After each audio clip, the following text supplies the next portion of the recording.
अवस्थी उत्तर प्रदेश में भारतीय जनता पार्टी। आदिल साहब please wait, पहले राउंड में कोई इंटरप्शन नहीं, सेकंड राउंड में आपको समय दूंगा। बड़ी सिस्टमेटिक अनुशासित डिबेट है, पहले राउंड में कोई इंटरप्शन नहीं कोई करेगा। आलोक जी अब बोलेंगे। आलोक जी स्वागत है आपका। ये क्यों लाए हैं भैया ओवैसी साहब को? देखिए आप ही लाए हैं?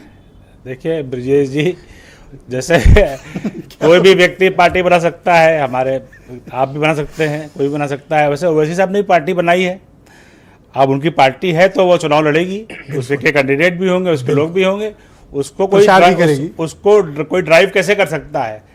तो मेरा इतना कहना है कि अभी हमारे मित्र समाजवादी पार्टी के प्रवक्ता ने कहा कि हम जाति और धर्म की राजनीति नहीं करते।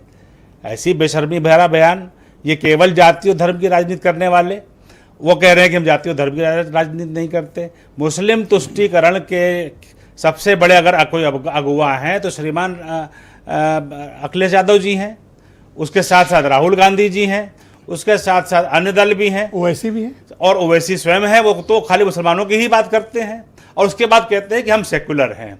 यानी कि जो मुसलमानों की बात करेगा वो सेकुलर है, जो सबकी बात करेगा वो सांप्रदायिक है। भारतीय जनता पार्टी इन सब चीज़ों पर विश्वास नहीं करती है। हम सबके साथ सबका विकास के इस पर काम कर रहे हैं।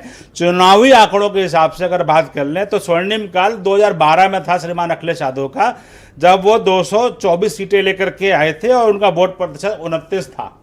लेकिन उसके बाद उनके क्रियाकलापों से, उनकी जो 4.5 मुख्यमंत्री वाली जो छवि बनी, जिस तरह से अपराधी और दंगाइयों की पौबारा रही प्रदेश के अंदर, जैसे आतंकवादी घटनाएं हुई, उन्होंने दंगों के और आतंकवादी घटनाओं के मुकदमे वापस लिए। उसका परिणाम ये हुआ कि 2017 में वो 47 सीटों पर पहुंच गए। कहाँ 224 की सीटें और कहाँ 47 सीटें, और वोट प्रतिशत 21% में चला गया।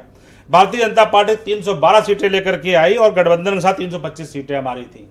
तो अखिलेश यादव जी को अपने, तब से अखिलेश यादव जी भटके हुए हैं, क्योंकि उत्तर प्रदेश की राजनीति, पर मैंने सवाल तो ओवैसी पे पूछा था। उत्तर प्रदेश की राजनीति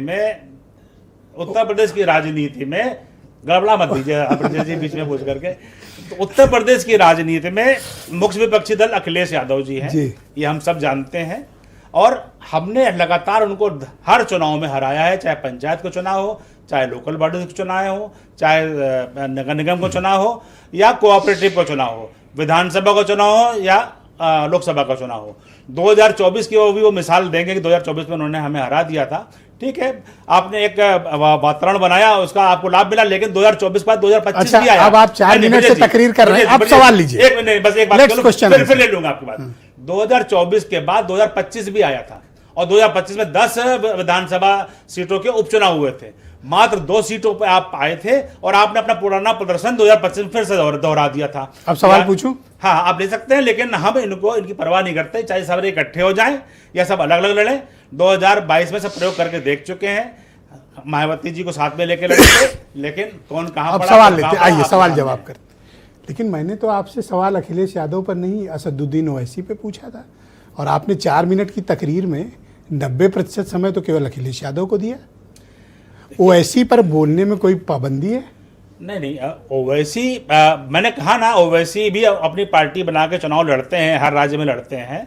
उनको कोई कैसे रोक सकता है और कोई कैसे एक धर्म की विशेष की राजनीति कर सकता है? ओवैसी भी वही काम करता है जो मुस्लिम लीग करती है, और उसी मुस्लिम लीग के साथ साथ ही राहुल गांधी है जो कि केरल में सरकार बना। अच्छा, उनको आपसे जोड़ कर क्यों देखते हैं? हमेशा लोग कहते हैं आपकी बी टीम है, आपकी बी टीम। आपने ऐसी कितनी टीमें बना रखी हैं अपने नीचे? अब अखिलेश ब्रजेश जी, आप बी टीमों की बात कर रहे हैं। अब आप महाराष्ट्र में देख लीजिए तो वहां की टीमें सब बदल रही हैं। आप बंगाल की देख लीजिए, वहां सब टीमें बदल रही हैं। अब तो नया फार्मूला आपने निकाल लिया। तो अब ये जब जनता के प्रतिनिधियों का भरोसा भारतीय जनता पार्टी के ऊपर है और जनता का भरोसा लगातार हमारे साथ में है, बहुत शुक्रिया, आकर्षित होकर आ रहे हैं। बहुत धन्यवाद आपका, बहुत शुक्रिया। मैं मनीष